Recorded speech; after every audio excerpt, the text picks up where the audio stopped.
Video is going to be a bit different. I heard about the news that Robert Munsch was diagnosed with dementia.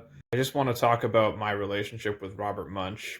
I have not met him personally, but I have read a lot of his books. Well, growing up anyway. And so I wanted to go through some of the books that I had read as a kid and, yeah, just talk about them.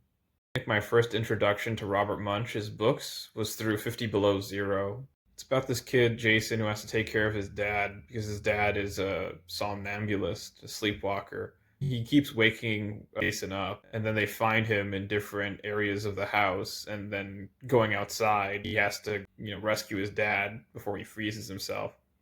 I think the thing about Robert Munsch that makes him like his signature is taking a silly concept and then exploring it, and it's entertaining as a kid. Illustrations are very cartoony, and they really complement the writing, which is also pretty zany. Purple, Green, and Yellow is another one that I read in grade school. I think I was in grade two at the time. I forget. A lot of these I read in when I was like kindergarten. And the story kind of scared me because I misremembered it because I kept thinking that she disappeared and she had to reapplying the colors on her face and on her body, and yeah, it spooked me.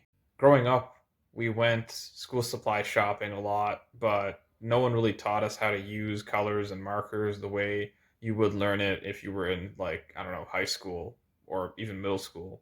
Just think about that, and now as an adult I think, wow, what a waste of like art supplies.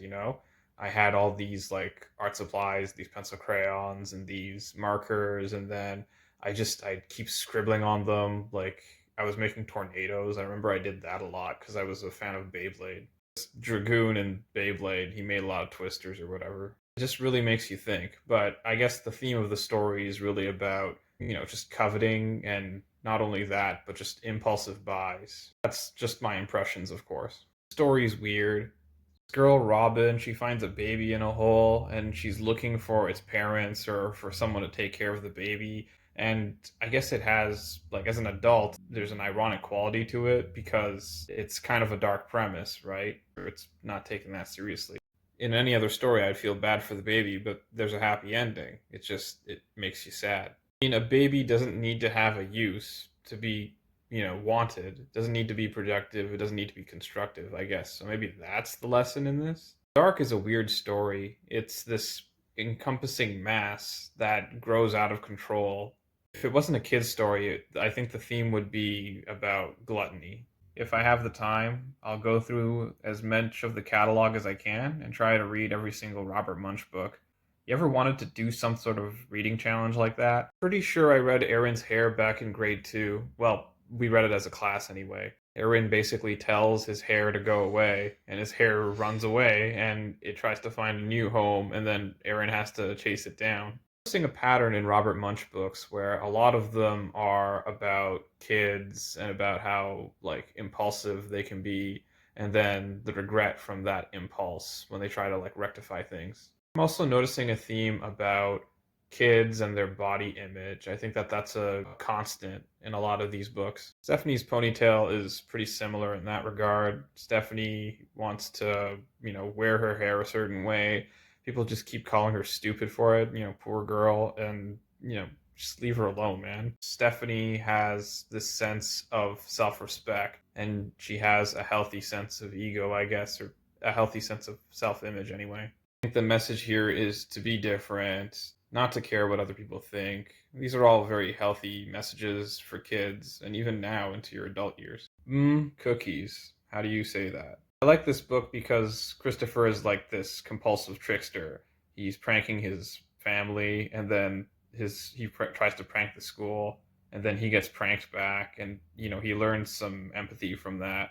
I like books like that. Empathy is an important lesson to teach to kids, and I like this book a lot because of that. There's a modeling clay recipe in this book if anyone's interested. Pickup Mess has a similar sort of story to Aaron's hair or Stephanie's ponytail, in that Julie is also like need to be beautiful. And I think it's an important message for kids because kids can develop body image issues. Kids can be pretty introspective and they can be very reflective, and that's a good thing. Probably because of mass media that people get all feeling inadequate, feeling uncompetitive, or it feels invalidating not to get attention. And, kids, they follow, their peers. I think my sisters put me in some makeup one time as a joke when I was like a baby. My invalidation was feeling, puffy, feeling fat.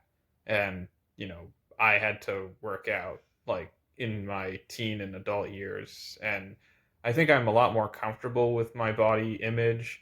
I'm not I'm not fit, but I'm not unfit. I guess I'm a little bit chunky, but otherwise, yeah. I know this one girl, she was like this Mexican girl in grade school, and she had this body image issue where she wanted to lose weight, but, she was fine. Like, there was nothing wrong with her. Not to make an intrusive comment or anything like that. I hope she's doing okay, but I guess I just understand. It's just people can be a bit impulsive, and I don't want to be a judge. Who am I to judge anyway? To round it out, I wanted to read some books that I hadn't read before, so I picked up a collection. I like Ready, Set, Go.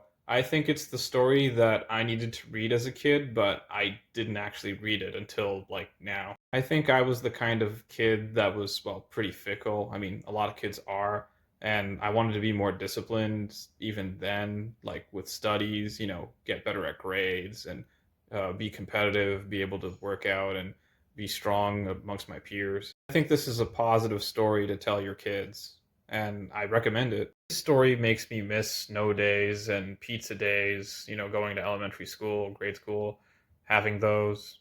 Not much to say. It's just a lot of these are pretty pleasant. I can't really talk too long about them. I'm not sure what to make of the enormous suitcase.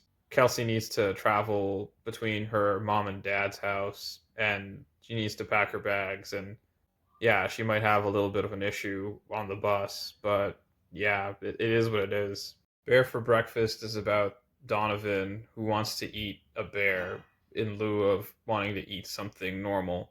I mean, if you really squint at it, maybe the story's about being satisfied with what you have. Moving Day is pretty funny. I would stress not putting your kids in boxes, even as a joke or for fun. I have no positive or negative thoughts about Get Me Another One. It's a charming fishing story, and that's all there really is to say about it. I took a look at some of these old Robert Munsch books, at least the ones that I remember growing up, and yeah, I want to do some more. I don't know if I'll ever get around to it, but